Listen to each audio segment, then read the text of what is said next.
everyone. Hey guys. Welcome back to the Gasp podcast. I'm Richie, and this is Zach, and I'm glad to be back. Thank you guys so much for your support on the first episode of the Gasp podcast. We've had a lot of fun so far. It's only been one episode so far, but we have so much news to share with you guys, so much juicy information. So much tea. There's a lot going on in the world right now, okay? A whole lot. It's too much. Exactly. Mm-hmm. And we need to touch on some topics. So let's get into it.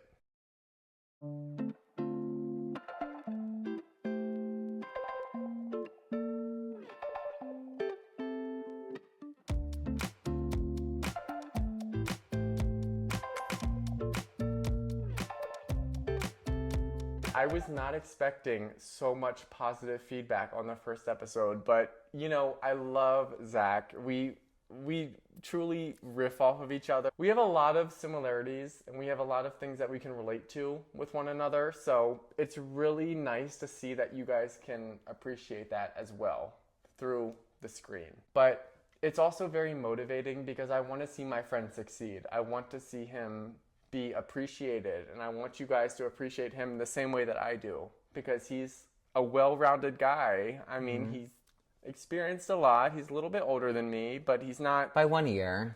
Exactly. He's not so much older than me that we don't relate that. to each other. But I do also want to say that we have very big plans for the future together. One of the things that we were talking about before we started filming was renting an Airbnb rental home around the Grand Canyon in the Williams, Arizona area. And if any of you guys have a home out there or are willing to accept guests, reach out to us. I mean, if we could save a couple bucks, heck, why not? Yeah, I was going to say, we're very respectable guests too, I would say. Oh, we are the best guests you could ever want. We're very clean. I'm actually very anally retentive about being clean, so don't have to worry about that with me. We're very clean. Yeah. And we're also very respectful, which is hard to find nowadays. Anyway, Absolutely. Enough smoke up our butts. Sounds fun. That is one of our goals for this year, is to really travel around Arizona, because this is such a huge state compared to where we're from.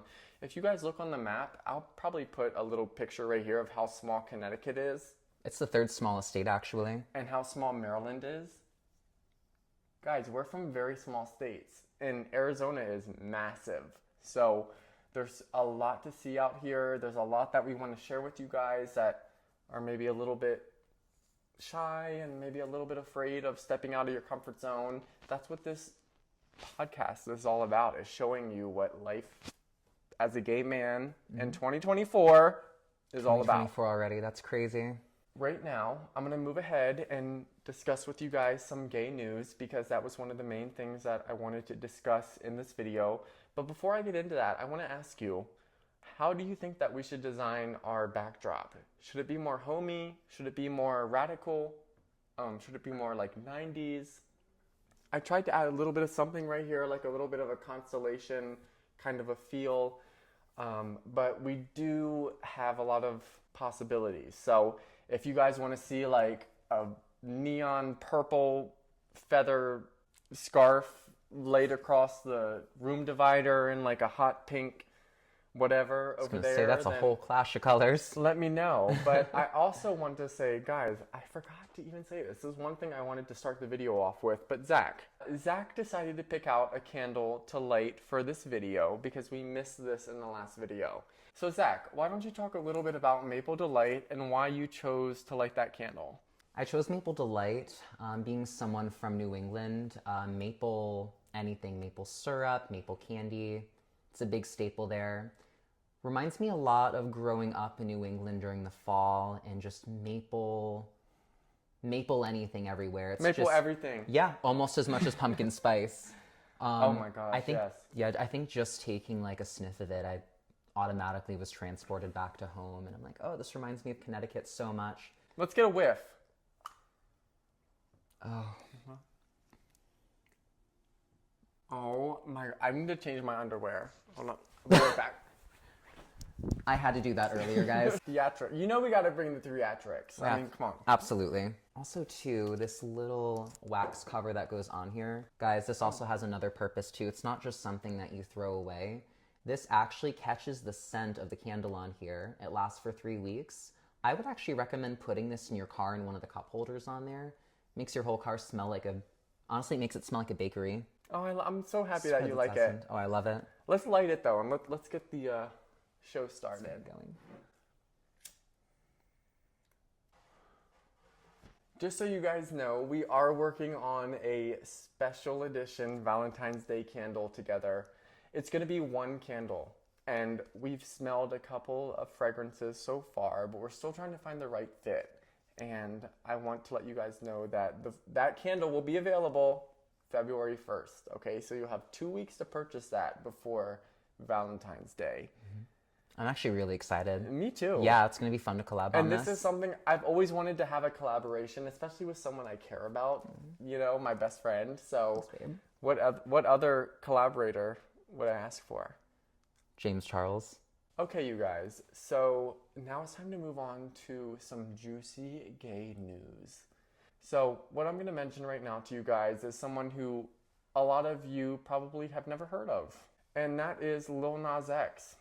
Part of the reason this irritates me so much is because many of you guys who follow me on here on YouTube know that I was raised Catholic. I mean, so was I. So just for you to take your freedom as an American so loosely and to use your platform as a way to disregard a religion that has been around longer than we can even fathom. It's not the vibe, babes. It's not the vibes at all. I mean, he lost me when he had those sneakers with the human blood in it. I forgot Remember to even those? mention that. Human you guys blood? probably know. Remember Waking Up with Richie? A lot of you guys have asked about that in the comment section.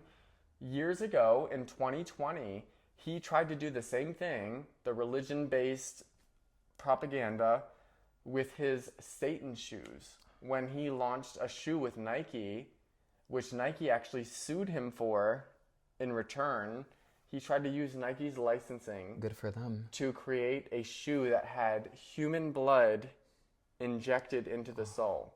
Where do they even get the blood from? That's what I want to know. Why blood? Yeah. Like, why isn't it glitter? Why isn't it, like, sunshine? Like, what if people need that for blood transfusion? We're not going to get into religion on here, you guys, but I just wanted to express, and Zach wanted to express alongside me, that it's just super wrong. Think about that, though. There's two types of shock value out there. There's the good type of shock value. I mean, think about, I'm making an old reference, but Madonna at the 1984 VMAs, that my parents actually talked to me about growing up, seeing her roll around on stage in a wedding dress. No one had ever seen that before, but it was cool. Okay, you guys, so now we're gonna go ahead and talk about a story that Zach has recently watched, and it's about the Glynis Johnson passing. So, Zach, why don't you expand a little bit more about what that entails? Glynis Johns, it actually makes me really sad. This was one of my grandmother's favorite actresses. So, Glynis Johns recently passed away at the age of 100. I'm sure a lot of you might know her as the woman who played the mother in Mary Poppins. Oh, yes. 100 years old. She actually, I think her career started when she was about, a toddler. So someone who had more than 90 years in show business from the mid-1920s up until 2023. Oh, wow. Literally, she was that active. She just kept on going and just till she keeled over. What a career. I know, yeah. 90 years. We only have a handful of stars left from that era. And I mean, Mary Poppins, that came out 60 years ago. I can't believe it's 60 years now. That's crazy. And it just makes me sad because my favorite era of Hollywood, I mean, all things must come to an end, but we... You know what I love most about those old movies is that every special scene, especially in Mary Poppins, where she rised up with the umbrella... It was so mechanical and like, you know, it wasn't CGI like what you see in today's day and age. Mm-hmm. You could feel it. It was like, oh, she's rising up with her umbrella. I tried to do that too. I remember, like I stole my mom's umbrella and I went outside when it was raining. I'm like, Mary Poppins, take me away. Supercalifragilisticexpialidocious, even though the sound of it is something quite atrocious. Exactly. But it's just sad to be losing a lot of stars from that era because soon there's going to be none left. And all we'll have to remember them by is just their legacy. Yes. So let's go ahead and move forward to some movie recommendations. The movie I want to recommend to you guys this week is entitled The War Boys. And it is such a cute movie. It's just like the last movie that I recommended to you guys. It's one of those movies that I used to watch before I moved out to Arizona when I knew that I was moving out to the Southwest, but I didn't know what to expect. So I was going on Google and trying to search up like gay themed movies in the Southwest, and this was like the first movie that popped up, and I will say that it's pretty in line with what my life has been like since I moved here. So it's a cute movie where a bunch of guy friends get together and two of the guy friends fall for each other. It's not vulgar, it's not explicit in any way. It's filmed in a very artistic and exhilarating way. So I do suggest you guys to watch The War Boys. Now, Zach, what movie do you suggest our viewers to watch? I actually just rewatched this movie this week, actually. It's something that I saw a while ago. It's a little bit older. It's from 1996, and it's called The Birdcage. Robin Williams is in it.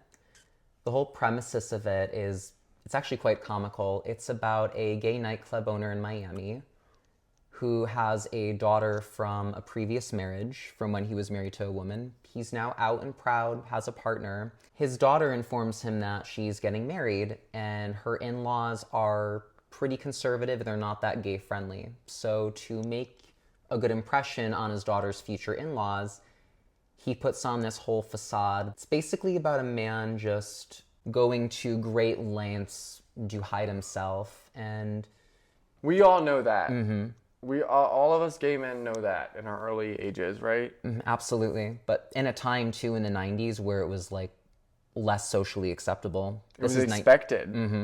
Yeah. 1996. I mean, it was still a little tough back then. And what's the title of it? The Birdcage. The Birdcage. Guys, definitely check it out because he has been mentioning it to me for like the entire week. And yeah, I want to show it to you actually. I still have yet to see it. We might even watch it tonight. We should. Who knows? So that was a couple of movie recommendations that we wanted to bring to your guys' attention. There's a lot of great movies out there, but there's a lot of misses out there as well. So come to us to kind of filter through the misses and the mishaps, and we'll tell you guys what the hits are, okay? Enhance your cinematic taste buds. Exactly. I think that was really good. I like that. Good for me. That's the end of the second episode of the Gasp podcast. I hope you guys enjoyed it. What do you think about the setting? Feel free to purchase a candle that I created out of nothing from my website, westnovelties.com. And stay tuned because we are coming out with a collaborative Valentine's Day candle on February 1st. So stay tuned, you guys. Thank you so much for tuning in. He's my best friend. He's my best friend. Well, all I want to say is thank you guys for tuning in to our second episode, and on to the third one. On to the third one. On to the third. Thank you guys so much for tuning into this episode, and we will see you in the next one. Bye. Bye, guys.